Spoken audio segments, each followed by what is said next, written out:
انسان کو ان چیزوں سے جو انسان کے ایمان کے منافی ہے ان سے بچ کر رہنا چاہیے. اس سے معاشرے میں فساد اور بگاڑ پیدا نہیں ہوتا. اس کے برعکس اگر ان اخلاقی مفاسد کا انسان شکار ہو اور مسلمان آپس میں ایک دوسرے کے ساتھ ان کا احتکاب کریں تو معاشرے میں فساد اور بگاڑ پیدا ہوتا ہے. اور اس زمن میں عرض کیا گیا تھا کہ جھوٹ جو ہے یہ بہت بڑا کبیرہ گناہ ہے.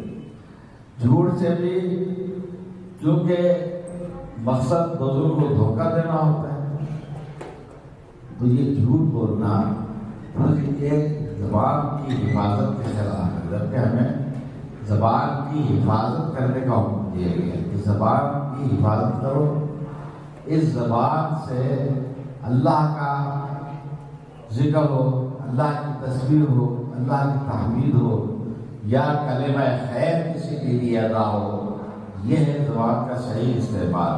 اسی لیے رسول اللہ صلی اللہ علیہ وسلم نے فرمایا کہ جو اللہ تعالیٰ اور اس رسول پر ایمان رکھتا ہے, آخرت پر ایمان رکھتا ہے, تو اس کو کیا چاہیے کہ وہ یا تو بولے تو اچھی بات بولے, کلمہ خیر بولے یا پھر خاموش رہے.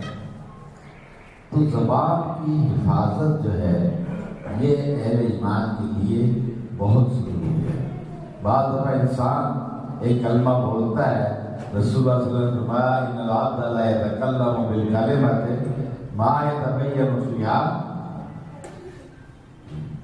کہ انسان اپنی زبان سے کوئی کلمہ بولتا ہے اور وہ اس کو اتنی اہمیت نہیں دیتا, لیکن اس میں اتنی خرابی ہوتی ہے کہ وہ کلمہ اس کو جہنم کی اتنی گہرائی میں پہنچا دیتا ہے جتنا فاصلہ مشرق اور مغرب کے درمیان ہے.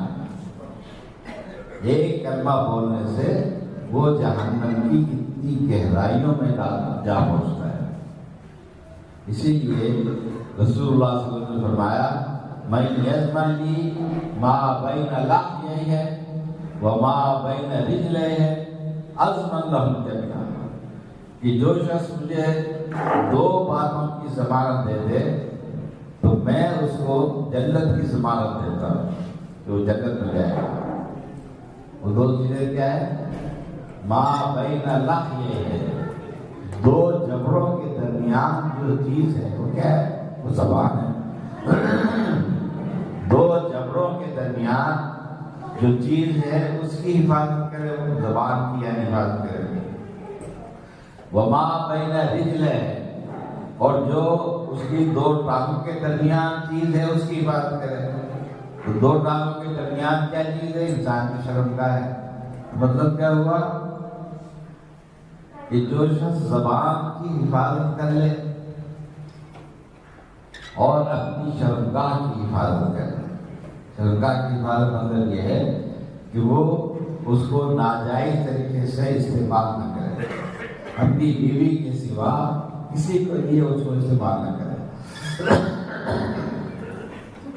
یہ ہے شرمگاہ کی حفاظت. تو رسول اللہ صلی اللہ علیہ وآلہ وسلم فرماتے ہیں کہ جو شخص ان دو باتوں کی حفاظت کی ضمانت مجھے دے دے کہ میں ان دونوں کی حفاظت کروں گا, تو میں اس کو اس بات کی ضمانت دیتا ہوں کہ وہ ضرور جنت میں